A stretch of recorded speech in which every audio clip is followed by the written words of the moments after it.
hirap naman mag-talk ng ganito.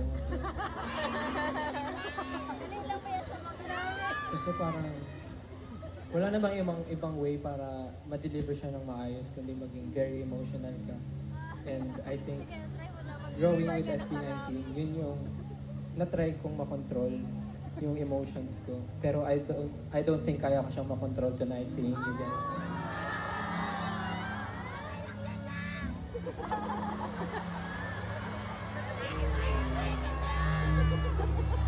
Tulad nga ng sabi nila, sobrang tagal na ng SB19. And every time na may concert kami, lagi lang pumapasok sa isip ko. Hanggang kailan kaya namin ma-experience yung ganito?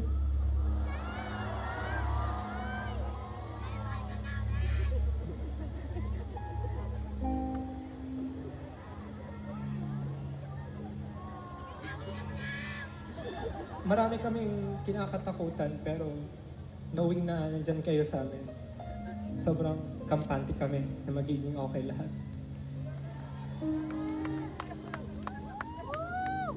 Hindi man tayo sure kung kailan magwawakas ang lahat, pero at least ngayon, sure tayo na marami na tayong nagawang memories na masaya magkakasama. So, saan man ito mapunta, I think